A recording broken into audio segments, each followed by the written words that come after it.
এখানে হচ্ছে দোছা ভেজে নিয়েছি আর হচ্ছে গরুর মাংস দিয়ে দোছা খাওয়া হবে। দেখো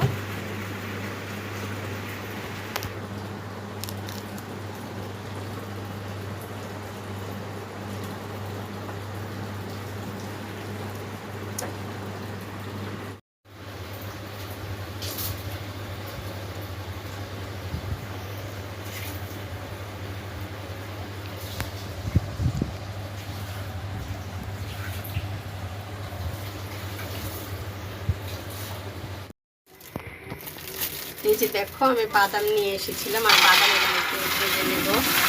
সব বাদামগুলিকে আমি ভেজে রেখে দিব যেন মাঝে মাঝে একটা ক্ষুধা লাগলে খাওয়া যায়। আর বাদাম খাওয়াটা খুবই ভালো। বাদামগুলিকে ভেজে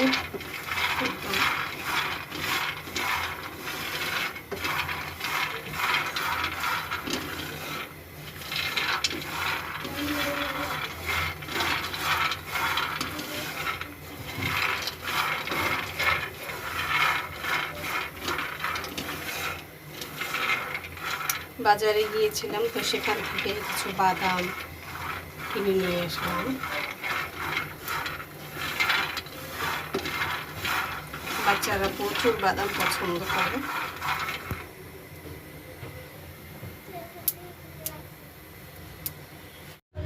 বাদাম ভাজতে কিন্তু বেশি সময় লাগে না, আর মৃদু আছে বাদাম ভাজতে হয়, তা না হলে কিন্তু খুব পুড়ে যাবে, পিঠা হয়ে যাবে। তো এখন এই যে আমার ঠিক 5 মিনিট লেগেছে আমার বাদামগুলি ভাজতে, আর বাদামগুলি হয়ে গেছে। তো আমি গ্যাসটাকে অফ করে দিলাম আর কিছুক্ষণ আমি ফ্রাই প্যানের উপরে বাদামগুলিকে রেখে দিব যেন একদম ফ্রেশ হয়ে মুচমুচা হয়। আওয়াজ শুনেই বোঝা যাচ্ছে বাদামগুলি কমপ্লিট হয়ে গিয়েছে ভাজা। দেখো দারুণভাবে ভাজা হয়েছে।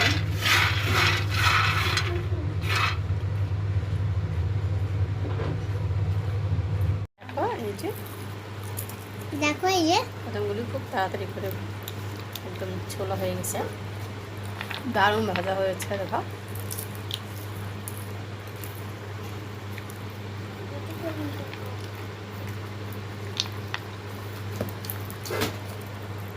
দেখে না দেখ এটা তো শুরু মাথা আজকে হচ্ছে আমাকে সবাই হেল্প করতেছে। দেখো এই যে চুলে দিচ্ছে তারপরে দেখো আজকে সবাই আমাকে হেল্প করতেছে। বেশি দেরি হয়ে গেছে তো তাই এই যে দেখো আমাকে চুলে দিচ্ছে তরকারিগুলি। যদি বাসার সবাই মিলে এরকমের কাজ করে তাহলে কিন্তু খুব ভালো লাগে, বাট কেউ করে না। তাই আজকে হাতে আজকে বাসা ঘুম থেকে উঠতে সবার লেট হয়ে গিয়েছে, তাই সবাইকে হেল্প করছে। আমাকে যে কেটে কুটে দিচ্ছে, বাবা মেয়ে সবাই মিলে কেটে কুটে দিচ্ছে। তো এখন আমি রান্নার প্রসেসিংয়ে চলে যাব। আজকে হচ্ছে পটল আর হচ্ছে চিংড়ি মাছ দিয়ে রান্না করব। সো গাইস দেখো চিংড়ি মাছগুলো আমি দিয়ে সুন্দর মতো ফুটে দিয়ে ফ্রেশ করে নিয়েছি। আর এখানে হচ্ছে কাঁচামরিচ, পেঁয়াজ, রসুন বাটা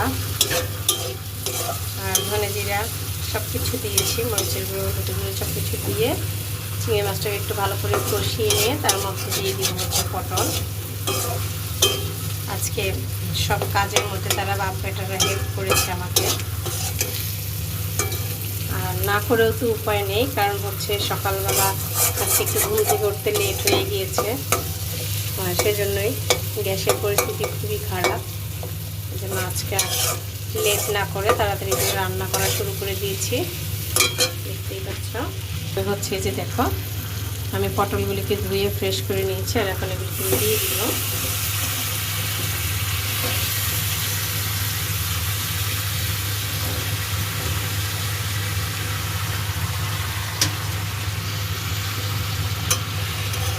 আর এভাবে কষানো হয়ে গেলে হালকা করে এখানে অ্যাড করে দিব।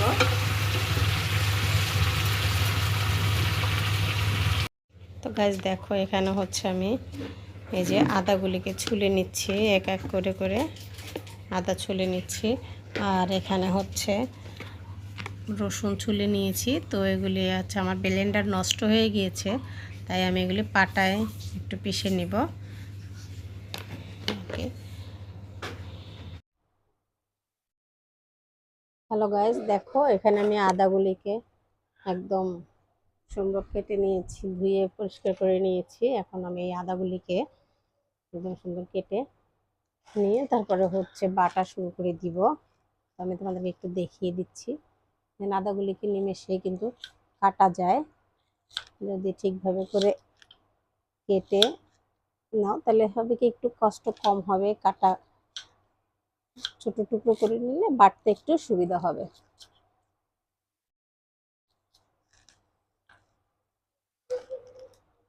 এই যে দেখো, দেখুন না একটু ময়লা হয়েছে। দেখো এভাবে করে কেটে নিলে আদাটা তাড়াতাড়ি বাটা হয়ে যাবে।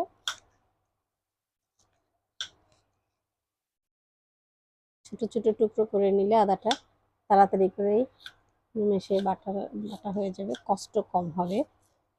আর ব্লেন্ডারে দিলে এসব করতে হয় না, একদম দেওয়া যায়। আমার ব্লেন্ডারটা একটু নষ্ট হয়ে গিয়েছে, তাই আমি এখন পাটাতেই পিষে নিচ্ছি।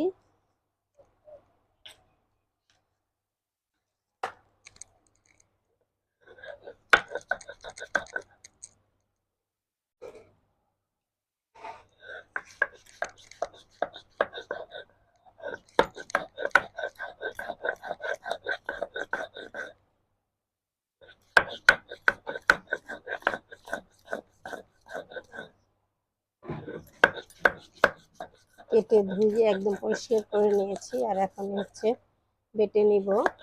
আর বেটে এভাবে করে ডিপ ফ্রিজে রেখে দিব।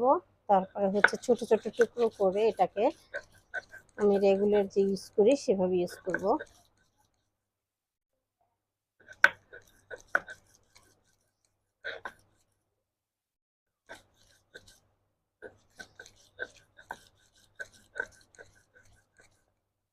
তো এই যে দেখতেই পাচ্ছ, একদম খুব সহজেই বাটা হয়ে যায়।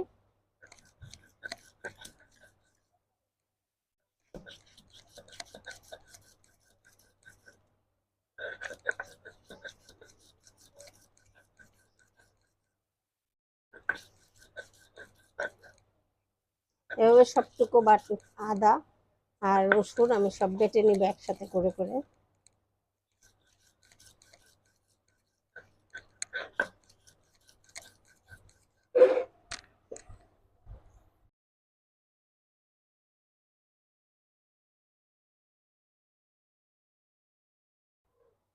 তো গাছ দেখো, এই যে একটা মোল্ড নিয়ে নিয়েছি, আর এখানে হচ্ছে রসুন পেস্ট করে নিয়েছি, এই যে আদা পেস্ট করে নিয়েছি। আর এখন এরই মধ্যে হচ্ছে আমি ওগুলিকে দিয়ে দিয়ে দিব, তারপর হচ্ছে ফ্রিজে রেখে দিব। এই যে দেখো, এতে হবে কি একটা লাভ শেপ তৈরি হবে, আর লাভ শেপটা দেখতে অনেক সুন্দর দেখা যায়। এই যে এখান থেকে এক টুকরা এক টুকরা নিলেই হচ্ছে রান্না করা যাবে তোমার। দেখো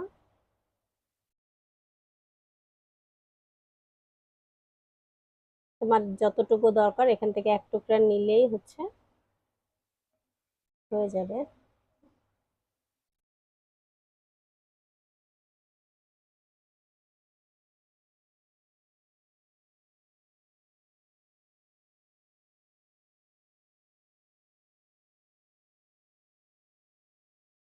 কাজকে যত তাড়াতাড়ি করে করা যায় ততই ভালো। কিছু কিছু টেকনিক জানলে হয় কি কাজের কষ্ট কম হয়, আর সুন্দর করে কাজগুলি এগিয়ে নেওয়া যায়। যেমন এই যে দেখো, এখানে আমি ডিপ ফ্রিজে এটাকে সংরক্ষণ করব, যখন আমার দরকার হবে এখান থেকে এক টুকরো নিয়ে আমি তরকারিতে অ্যাপ্লাই করতে পারবো।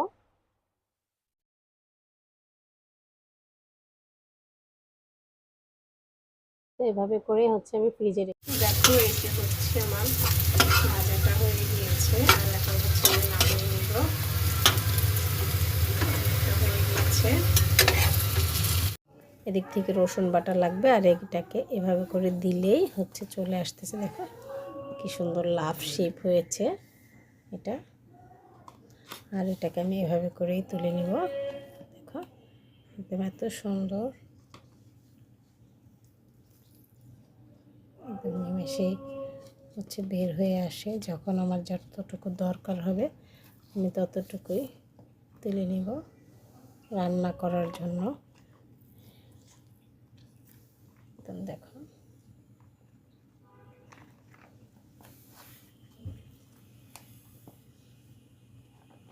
এভাবে করে আমার যখন যেটা দরকার হবে আমি সেটা তুলে নিলেই সুন্দর হয়ে যাবে।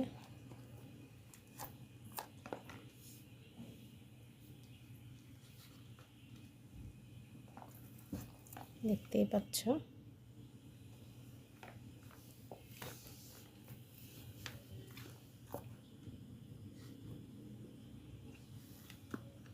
যতটুকু দরকার আমি ততটুকু নিয়ে নিলেই হচ্ছে আমার রান্না ডান।